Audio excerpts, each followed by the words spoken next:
when the civil war in Nepal was sort of at its climax. It was a 13-year civil war that left an approximate 1 million orphan children in the size of the state of Arkansas. That's the country size. And I traveled there for the first time from India with a young girl who was actually Nisha's age, and she wanted to go back and kind of retrace her steps and find her family. So we trekked for multiple days, and we ended up in this village where I just felt the sense of home, and also kind of shocked to see the way that people were living as a young person who grew up from a very different reality. And I started to meet kids and hear their stories, and I met Nisha and just locked eyes with a lot of these kids, and I just knew that things could be better. And I started to meet these kids and dream of a world where things could be different. And looking at them, I could just see it instantly that it was possible. And in the matter of 6 months, I shifted my life. I moved to Nepal, came up with this whole local team of people who decided they were going to help me. I asked them what they saw as the needs in their community were. Everybody said children, education, home. And together with my community back in Jersey, where I was from, I actually started babysitting again, and house sitting and dog sitting and cat sitting, just to make money and build this small home with a few rooms. And in a few short months we had built a small children's home. Today it's towering. It's like 3 going on 4 stories, and I am the mom of 44 kids. Wow. I look really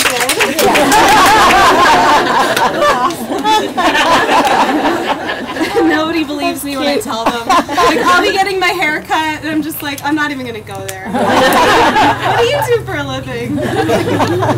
Anyway. So 4 years later, we launched a school. A big issue in our community is that kids really have to work in exchange for just basic living to get food on the table. There's a lot of problems with malnourishment.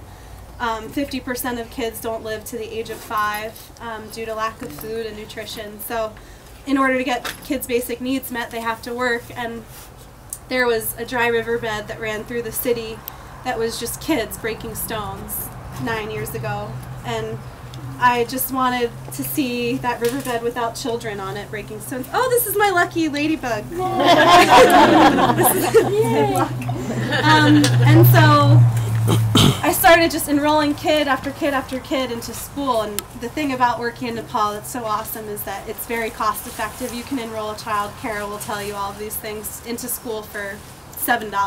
Buy them a uniform that's made in our women's center for a few dollars. And in just the span of, I think, 4 years it's been, we were able to enroll almost 350 kids into our school. We serve school lunch, which is, you know, a big meal of rice and beans and vegetables every day. We have a little clinic so that the kids can get their basic, you know, medical care and stay really healthy and nourished. And then I think a year ago, Cara and I were sitting by the fire, and we were talking about how a couple of these women that we were working with, like neighbors and people from the community, were making our school uniforms. And Cara, I was complaining to Cara that the school uniforms were the only pair of clothes that the kids had, so they were tearing them, and like, you know, they'd have like holes in the knees, and they'd be dirty and stained all the time. And Cara was like, well, why don't we have them all like a warm pair of really strong pajamas made, like flannel pajamas? She's like, I'll do it, I'll raise the money, how much would it cost? And we did the math, and then she's like, you know, really, you should train more women to start sewing and do everything right in-house. And I was like, yeah, but where would I do it? And Tope, my co-director, was sitting there, and he pointed and looked up at the roof, and we were like, let's do it right up on the roof, let's do a women's center. And so that idea was just born sitting around the fire. My chairwoman, I was just telling this to the Dining for Women ladies, she got mad at me. She's like, you did this without money, without a plan, without anything. You didn't even inform us. And I was like, don't worry, it'll happen. It'll all work out just as it should. Cara raised the money for the Women's Center. We applied for a grant for Dining for Women that they approved a couple months ago, and they gave us $40,000 to fund the Women's Center.